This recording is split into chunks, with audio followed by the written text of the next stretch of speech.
Sahabatkus, renungan harian anak. Sahabatkus, hidupku bagi Kristus. Anak-anak, hari ini kita akan lanjutkan pelajaran firman Tuhan ya. Yuk kita berdoa dulu. Bapa, kami sangat bersyukur saatnya belajar kitab Yesaya. Mohon anugerah belas kasihan-Mu supaya kami boleh memahami, mengerti, dan menghidupinya. Ampuni dosa dan kesalahan kami.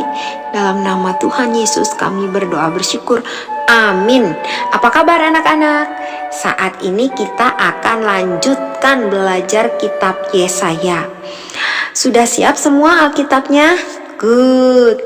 Yuk kita buka Yesaya pasal 4 ayat 2 sampai 6. Kita baca sama-sama ayat 3. Dan orang yang tertinggal di Sion dan yang tersisa di Yerusalem akan disebut kudus, yakni setiap orang di Yerusalem yang tercatat untuk beroleh hidup.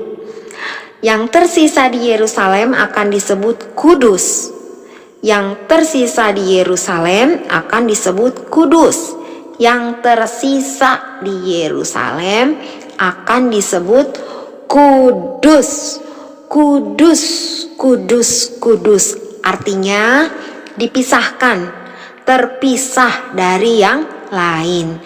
Ini adalah orang-orang Israel yang memilih hidup taat kepada Allah, sesuai kehendak Allah.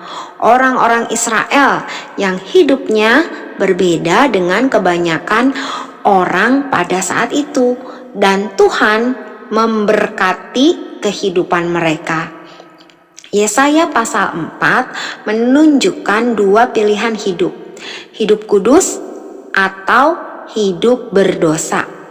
Pada saat Tuhan mendapati umat Israel meninggalkan atau membuang sikap-sikap berdosa, Tuhan memberkati Israel. Tuhan akan menumbuhkan tunas yang akan menunjukkan keindahan dan kemuliaan. Tunas, tunas, tunas. Dalam perjanjian lama, tunas menunjuk pada orang Israel yang sisa, yaitu orang Israel yang hatinya, kehidupannya mengalami pembaharuan, sehingga mereka mendapatkan jaminan kehidupan yang ditandai oleh tindakan Tuhan dengan cara mengadakan segumpal awan pada waktu siang dan segumpal asap dan api yang menyala-nyala pada waktu malam. Dan kemudian Tuhan bertahta di atas semua itu. Nah, ini adalah gambaran penyertaan dan perlindungan Tuhan atas diri umatnya. Tetapi tunas dalam perjanjian baru artinya menunjukkan diri Tuhan Yesus Kristus, juru selamat yang disebut sebagai tunas Daud. Tuhan Yesus adalah Allah yang kudus, yang menguduskan umatnya melalui kematian, pengorbanannya di atas kayu salib untuk menggantikan hukuman dosa kamu, saya, dosa banyak orang lain juga. Nah, anak-anak, bagi kita yang sudah percaya kepada Tuhan Yesus, sepantasnya lah kita hidup dalam kekudusan Tuhan. Karena hidup kita sudah ditebus, kita sudah dipisahkan dari dosa dan diberikan kemampuan untuk memancarkan kemuliaan Tuhan. Seperti yang ditunjukkan umat Israel yang dinyatakan kudus oleh Tuhan pada waktu itu. Nah, anak-anak, mari kita yang sudah percaya Tuhan Yesus sebagai tunas yang sudah dikuduskan oleh Tuhan Yesus, kita senang menjalankan hidup yang kudus. Contoh hidup kudus seperti apa?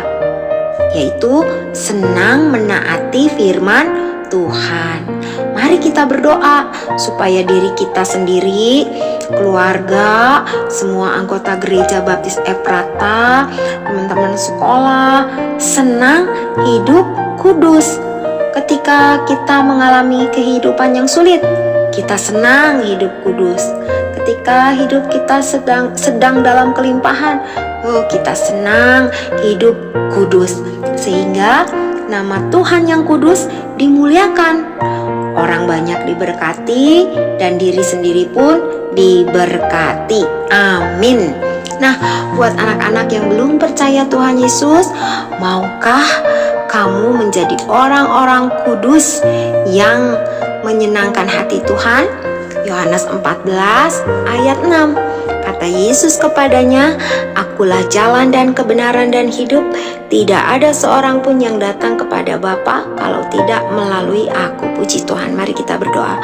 Kami bersyukur Allah yang kudus menjadikan kami kudus oleh karena pengorbanan Tuhan Yesus di kayu salib. Kiranya kami senang menjalankan hidup kudus. Karena itu kami mohon pertolongan, belas kasihan, anugerah dari Tuhan supaya sejak kanak-kanak kami senang hidup kudus dengan cara membaca firman-Mu, berdoa, dan mentaati setiap kehendak Tuhan. Tolonglah kami, kasihanilah kami.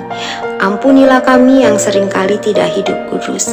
Terima kasih Bapa, dalam nama Tuhan Yesus, Juru Selamat penebus kami dari kekal sampai kekal, kami berdoa bersyukur. Amin.